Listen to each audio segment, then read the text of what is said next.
Hola, muy buenas a todos. En este video vamos a abordar el tema de hidrostática, así como el de los términos de densidad, presión, presión en el interior de un líquido y presión atmosférica.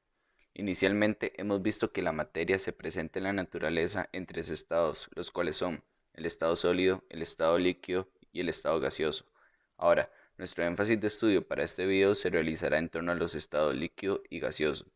La rama de la física que estudia estas sustancias que comúnmente se conoce como fluidos se llama hidromecánica. La hidromecánica comprende varias subdivisiones, entre las cuales se encuentra la hidrostática. La hidrostática se define como el estudio de los fluidos en estado de reposo, es decir, cuando se encuentran confinados en algún tipo de contenedor o recipiente que impide el libre movimiento del fluido.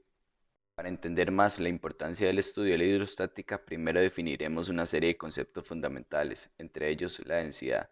¿Qué es la densidad? Bueno, la densidad se define como la cantidad de masa de una sustancia en un determinado volumen. Lo que quiere decir es que entre más masa tenga una sustancia dentro de un mismo volumen, mayor será su densidad. La densidad se simboliza mediante la letra ρ del alfabeto griego y su fórmula se establece como densidad igual a masa entre volumen y su unidad de medición es el kilogramo sobre metro cúbico. Por otro lado, otro concepto importante de abordar es el de presión. Primeramente, vamos a considerar una superficie plana de área A y sobre ella vamos a tener la acción de una fuerza que vamos a denotar por F. En este caso, cuando una fuerza incide sobre un área decimos que se genera una presión. Entonces, la expresión para una presión P es de la forma presión igual a fuerza entre área. El Sistema Internacional de Unidades establece que la presión se mide en pascal, que sería el equivalente a newton sobre metro cuadrado. En conclusión, tenemos que a mayor fuerza, mayor presión. En cambio, si se aumenta el área de la superficie, se estaría disminuyendo la presión que ejerce la fuerza sobre ese área. Otro aspecto que debemos tener en cuenta es el de presión en el interior de un líquido. La presión en el interior de un líquido queda determinada por el peso que ejerce la columna del propio líquido sobre el fondo del recipiente que lo contiene o sobre la superficie de cualquier objeto sumergido en él. A esto se le conoce como presión hidrostática.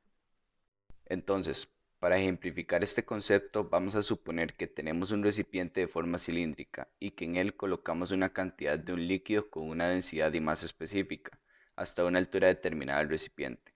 Por ende, como el líquido presenta una masa, también presentará un peso, dado por masa por gravedad. Entonces tendremos una fuerza que será el peso del líquido actuando sobre el fondo del recipiente. Debido a ello, se generaría una presión. Esta presión estaría dada de la forma P igual a densidad por la gravedad por la altura del líquido en el recipiente. Esta será la expresión que describe la presión hidrostática.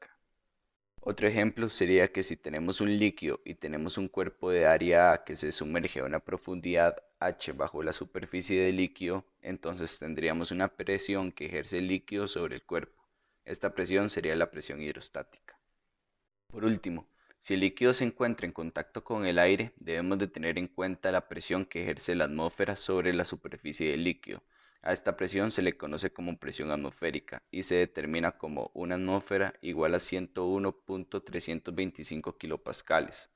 Es importante destacar que la presión total ejercida sobre el recipiente o un cuerpo sumergido sería la presión hidrostática del líquido más la presión atmosférica.